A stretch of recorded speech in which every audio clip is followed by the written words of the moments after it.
नमस्कार दोस्तों, स्वागत है आपकी अपनी यूट्यूब चैनल राजस्थान बेरोजगार छात्र संघ पे। जी हाँ दोस्तों, राष्ट्रीय स्वास्थ्य मिशन ने 26 मई 2023 के माध्यम से एक लेटर निकालते हुए समस्त सीएमएचओज को पत्र लिखा है। Rajasthan contractual hiring to civil post rules 2022 की क्रियान्विति सुनिश्चित करने बाबत आप देख सकते हैं।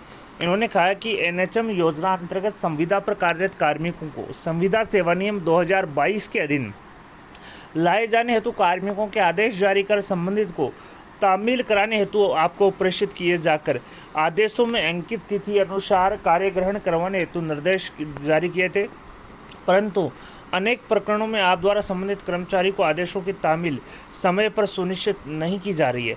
वह कार्यालय से जारी आदेशों की पालना में कार्मिकों द्वारा कार्य ग्रहण नहीं किया जा रहा है, जो कि गंभीर विषय है। अतः नियमों की सुचारू व समय पर क्रियान्वित हेतु कुछ डायरेक्शन यहाँ पर जारी किए हैं।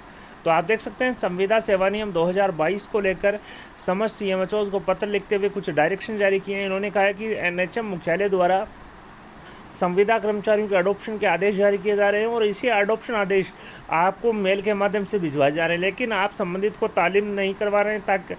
तामील नहीं होने की वजह से संविदा सेवा नियम 2022 के तहत ज्वाइनिंग नहीं हो पा रही। अतः आप संबंधित को जल्द से जल्द तामील करवाएं ताकि इन नियमों की क्रियान्विति हो सके। आप देख सकते हैं जो डायरेक्शन है वो यहाँ पर 4 प्रकार से जारी किए हैं। पहला जो डायरेक्शन है, एनएचएम मुख्यालय से संविदा सेवा नियम 2022 के अधीन लिए जाने हेतु कार्मिकों के जारी नियुक्ति आदेश ईमेल प्राप्त होने पर यथासंभव उसी दिन अथवा अगले दिवस कार्य जो दिवस है संबंधित नियुक्त कार्मिकों को तामील करवाया जाए। यानी कि इन्होंने कहा है कि जब संविदा सेवा नियम 2022 के तहत अडॉप्शन आदेश जारी होता है तो उसी दिन या अगले कार्य दिवस तक संबंधित कार्मिक को वो आपको उपलब्ध करवाना है। साथ ही संविदा सेवा नियम 2022 के अडॉप्शन आदेश में किसी प्रकार की आपको अगर कोई संशोधन करवाना, जैसे कि नाम में, उपनाम में, मानदेय में, तो आपको जो कार्मिक को है एनएचएम मुख्यालय पर नहीं भिजवाना है। सबसे पहले तो उसे ज्वाइन करवा लें, इसके बाद में वांछित संशोधन का जो प्रस्ताव है वो परीक्षण करके राज्य स्तर पर भिजवाएं।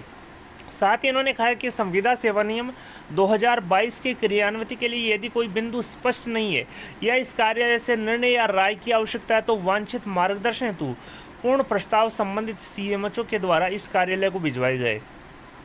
चौथा जो डायरेक्शन है इन्होंने जारी किया है कि संविदा सेवा नियम 2022 के अधीन लिए जाने हेतु दिनांक 16 मई 2023 तक जारी जो आदेशों की प्रति है वो पुनः संलग्न करके आपको भिजवाई जा रही है और जारी आदेशों की पालना में नियुक्त कार्मिकों द्वारा आज दिनांक तक कार्य ग्रहण नहीं किया कि कार्य ग्रहण अवधि 30 मई तक बढ़ा गई है और 30 मई तक जो शेष कार्मिक हैं उनको ज्वाइन करवाए ताकि जो ज्वाइन हो सके।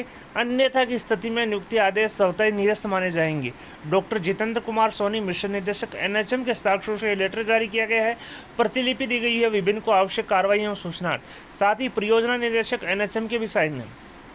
तो यहाँ पर आप देख सकते हैं इन्होंने कहा एनएचएम मुख्यालय द्वारा संविदा सेवा नियम 2022 के अडॉप्शन के आदेश जारी किए जा रहे हैं।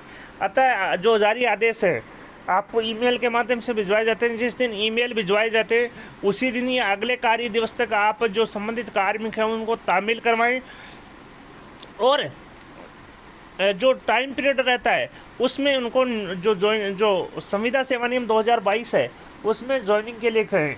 इसके अलावा अगर अडॉप्शन आदेश में किसी प्रकार का संशोधन करवाना है, जैसे कि नाम, उपनाम, मानदेय या किसी अन्य में, तो आपको प्रस्ताव बनाकर जो आपको ज्वाइन करवाना है कार्मिक को, और कार्मिक को ज्वाइन करवाने के बाद में संशोधन का जो प्रस्ताव है परीक्षण कर राज्य स्तर पर भिजवाना है। साथ ही इन्होंने कहा कि संविदा सेवा नियम 2022 में कोई बिंदु स्पष्ट नहीं है या राय या मार्गदर्शन की आवश्यकता है तो संबंधित सीएमएचओ के माध्यम से जो कार्यालय के संबंधित सीएमएचओ के माध्यम से जो मार्गदर्शन का जो लेटर है वो इस कार्यालय को भिजवाएं। साथ ही इन्होंने कहा है 16 मई 2023 तक जो अडॉप्शन के आदेश जारी किए हैं उनके कार्य ग्रहण की अवधि 30 मई तक बढ़ाई गई है। 30 मई तक संबंधित कार्मिकों को ज्वाइन करवाए। अगर 30 मई तक कोई ज्वाइन नहीं करता है, शेष रह जाता है, तो जो संविदा कार्मिकों के नियुक्ति आदेश है वो स्वतः ही निरस्त हो जाएंगे। वीडियो पसंद आए तो अपने दोस्तों के साथ लाइक और शेयर करना न भूलें। आपके अपने यूट्यूब चैनल राजस्थान बेरोजगार छात्र संघ को सब्सक्राइब करें। धन्यवाद दोस्तों।